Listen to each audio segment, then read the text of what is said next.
I don't think that anybody should move if we annex the Yehuda and Shomron and Judea and Samaria and what the world calls the West Bank. I think that's fine. I think that everybody can live peacefully amongst each other, and I think that's the only way that annexation can really be successful is if there's peace. So I think that's got to happen. And the only difference between Uri and I is I believe that peace will only happen when those who want to live peacefully with us decide that, and then they were able to live peace. But unfortunately, the central belief tenet that I believe in is, unfortunately, there is a kernel of belief in Islam that the Jews are not allowed to be here. So those Muslims who are firm believers in that, they will never give up terror or terrorizing us to stop killing us or stop trying to destroy Israel. But there are plenty of Arab Muslims who do not go by that and who want to live peacefully. So therefore, it's about spreading the sheaf from the wheat. Those who want to live peacefully will be able to live peacefully with us. Those who don't, well, they're going to have to be dealt with, either not living here or be put in jail because of their support of continuing to destroy Israel. Okay. Our next question comes from Rebecca, and she asks, why hasn't Israel just taken over the Dome of the Rock? Wow. All right, I'll take this very quickly. The reason is, and again, here's the difference between the Muslims and the Jews. Right now there is religious discrimination against non-Muslims on the Dome of the Rock. There are 11 gates to enter the Temple Mount, to visit the Temple Mount. Only Muslims are allowed to use, I don't know whether 11, they're allowed to use 10 of them, and there is one that is only Jews and Christians or non-Muslims are allowed to use. That's only one part of the religious discrimination against non-Muslims. Muslims are allowed to go up whenever they want without any security checks. Non-Muslims are only allowed a few hours a day, and we go through security checks, okay? And obviously Muslims are allowed to pray there, and even though it's the holiest place for the Jewish people, and it helps holiness to the Christians as well, we are forbidden from any prayer, from saying any blessings, from bringing any books that even have prayers, from bringing pictures of religious symbolism. I was even told to take off a bracelet that had Hebrew on it when I went up to visit the Temple Mount. So there is religious discrimination under Islam against everyone who is not Muslim. If Jews were in charge of the Temple Mount, there would be religious freedom for all people of all religions, be able to get up all the gates, everyone allowed to pray up there. That is the difference. Why isn't Israel doing that and allowing for the religious freedom? And why isn't the liberal democratic world screaming for Israel, take over so that there is religious freedoms for all? Because that's the liberal democratic Western philosophy and value system. Well, for Israel is afraid of potential consequences with the Muslim world, because the Muslim world says they will have World War III if Israel takes control. And in terms of the Western democratic world, I believe that calls out their hypocrisy of not really standing out for the values that they believe in. Because if they truly believed in religious freedom, there is only one solution: for Israel to have control over the Temple Mount, so all people of all religions would be able to have religious freedom on the holiest site to the Jewish people. That is holiness to others as well. I think it's a great point, and one of my mentors is Yossi Klein Halevi. He made an interesting point in a speech that he gave this summer, where he said the only violence that we've seen lately from en masse from Palestinian Arabs that live in this vicinity is when the Temple Mount is talked about being changed. Right, so when we moved the embassy, everybody said there's going to be tremendous violence. The American embassy moved, no violence. Right, throughout all times. When was there violence? We put up metal detectors by the Temple Mount, and then all of a sudden Mahmoud Abbas and King Abdullah II in Jordan says that Israel's coming to take over, and then there's violence. That's when there's riots start. That's when there's mass protests start.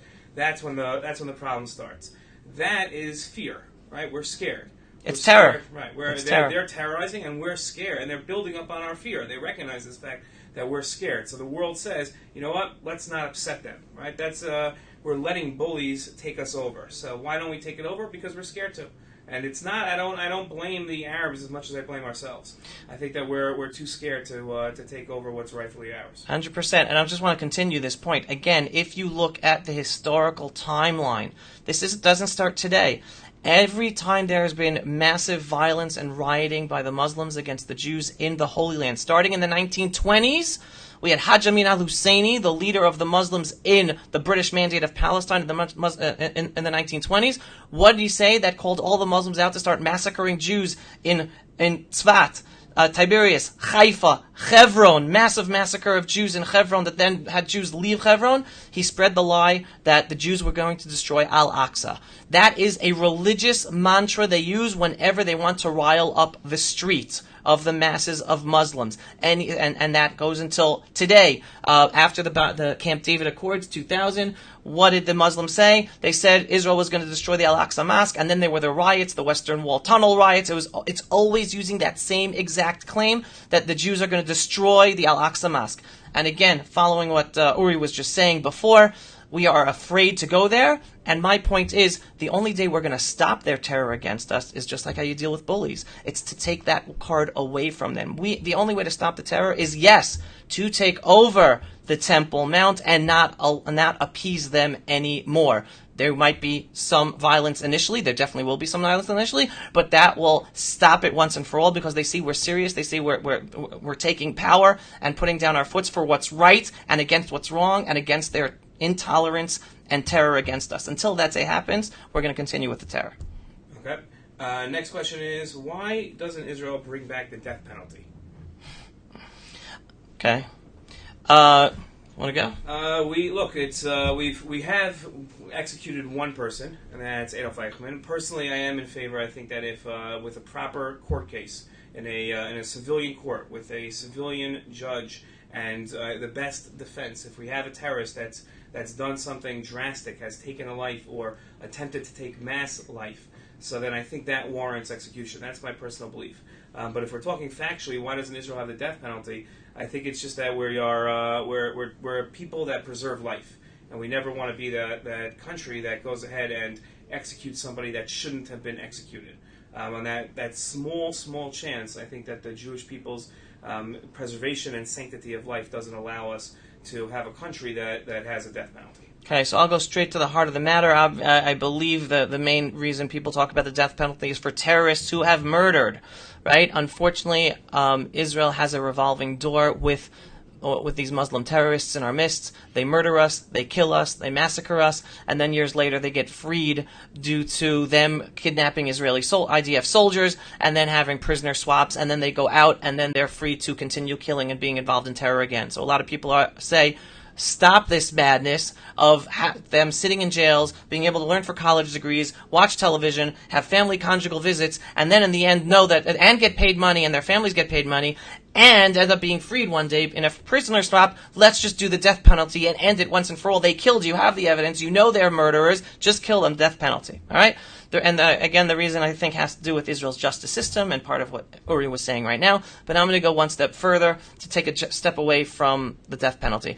I'm not such a believer that the death penalty will stop the terror against us. I believe there's a different solution. Because believe it or not, and again, forgive me, I respect all people. I have nothing against Muslims. There are wonderful, wonderful Muslims and who want to live in peace. But unfortunately, in the more religious Muslim world that believes in killing Jews and destroying Israel, life does not matter to them. They put their children as human shields. They put their elderly, their women, as human shields. Life does not matter to them as it does to us. Obviously, if life did matter to them, we could have had peace ages ago. Therefore, a death penalty will not end the terror against us. What do they care about? What are they about? Their whole motivation is to destroy Israel. What's about destroying Israel? It's about taking away our land, our homeland, and our ancestral homeland. You know what you do with a terrorist? A terrorist who murdered? You expel him and his whole family from wherever they live. Because when they know they are losing their connection to their clan, to what they claim is their land, that takes away the motivation from continuing. Just killing the terrorist, that won't do it. But expelling them from their clan and from their home, that would do it. Will the Israeli Supreme Court allow this to happen? Not today, but I'm beginning to start talking about this so more people understand the fundamentals of the complexities of our issues and get people to understand this. So maybe one day we will have that as a solution. Okay, now remember, we only have 60 seconds for this next question. Only 60 seconds. This is a hot button question. Do Jews who live in the West Bank occupy land that is not theirs? No. I did it in 1 second. Okay, great. I'm going to expand just a little bit on the answer. You can't occupy your own homeland, and that's impossible. There are obviously legal answers that you can go back and forth on. I'm not a lawyer, I'm not a legal expert, but I can produce for you 10 briefs on both sides that are just as thick and give every opinion right and left. And whether or not you could come up with a definitive legal answer, it wouldn't make a difference because the world has no overarching court of justice that decides these things. A lot of people are mistaken to think that the United Nations establishes international law, or people are mistaken to think that international law has jurisdiction over sovereign countries, which is also not true. So do we occupy our own homeland? Absolutely not. It's our land, and we can't occupy our own land. And just to add some facts upon that, first of all, Jews are called Jews because we are from Judea. This is the land of Judea. The name Palestine was created by the Romans after they destroyed the Jewish kingdom of Judea, and that's in the history books. If you know Roman history, it's in the history books. The most successful revolt against the Roman Empire were the Jews of Judea. In the end, they beat us, they destroyed Jerusalem, they destroyed the temple, they expelled most of the Jews here all around the world, and then they renamed this place Palestine in order to erase the Jewish connection to this land. Jews are called Jews because we're from Judea. Arabs are called Arabs because they're from Arabia. They're not from here. They came here. The Muslims only started conquering the land of Israel in the 7th century. Okay, we've been here thousands of years before the 7th century. That's point number one. Dealing with international law, please everyone look into the League of Nations, the precursor to the United Nations. It was the League of Nations that established, according to international law at the time, that this land, which at the time included Jordan, was the ancestral national homeland of the Jewish people. So even according to the international law, this is our homeland. You can't occupy your own homeland. Okay, last question. Okay. Why are there such a what's the idea behind settlement blocks? What are settlement blocks? You hear that term all the time. Yeah, very simply, settlement blocks are areas where there are a number of settlements altogether. For instance, I'll give you a difference. There is a community of Kiryat Arba. Kiryat Arba is actually, it's a resettling of Jews in a place where we used to live. It's right next to Hebron. It is a place where Jews used to live back in the Bible, and today there is a huge Jewish community, thousands of Jews living there, and it is one place right next to Hebron. So that, in a sense, is a little isolated. There's no necessarily block of Jewish communities right next to Kiryat Arba, even though there are other better examples, but I'll just use that one for now. The community that I live in Efrat, Gush Etzion. It's the Etzion block. Why is it called the Etzion block? Because we have the community of Efrat, we have the community of Elazar, we have the community of Neve Daniel, we have the community of Rosh Tzurim, of Kfar Etzion. There is a whole bunch of communities, tens of thousands of Jews, 50,000 Jews around there, are living there in that area. It is a block of Jewish communities, what people call settlements, and I am not embarrassed and not afraid to say I am a proud settler, resettling my Jewish homeland. So that is the basic terminology, explaining the terminology. A settlement block, just to add, is a group of Jews too large to move. So you can't move 50,000 people realistically without a huge upheaval of manpower and humanity and tons of wealth. So instead of, if there is a deal with the Palestinian Arabs or Palestinian Authority that would require land in Judea and Samaria being given to them completely as their own state, so then the question becomes, could you have these large blocks of lands like Gush Etzion, like Ma'ale Adumim, and move them out? People like me who live outside of a block, I'm all on my own in Mitzvah Yericho, so we're expendable, we're easily movable, right? To those who go according to that. Right. So the idea diplomatic would be that strategy. you could move 500 families with no problem, and in fact, I think it's something like 80% of the settlers in Judea and Samaria live in large blocks. Correct. And people like me are part of the smaller 20% the minority. So when you look at it and say, could you create some sort of a state where out of the non-blocks and just move the people out of the settlement blocks, so then the answer becomes much easier and is much easier. And then you could have land swaps to the north of Israel where there aren't so many Jews living in the 1948 borders, and then be able to say, we'll give that to the Palestinian Authority and sort of shift over what the Palestinian Authority would look like, moving it more to the north. This was very good.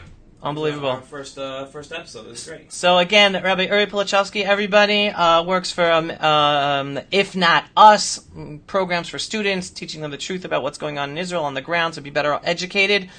You have questions? Send in your questions. There are so many questions, so many issues. We'd be happy to deal with yours in future episodes. So please send us your questions, post them, send us messages, and we'll deal with them in the future. Rabbi Uri, thank you so much. Thanks. It's a pleasure. Great. And spread the truth, folks. That's what it's about. Understand the truth. You have more questions, ask them. We're here for you. And spread the truth. Shalom from the ancestral Jewish capital of the Jewish people, Jerusalem. Shalom, everyone.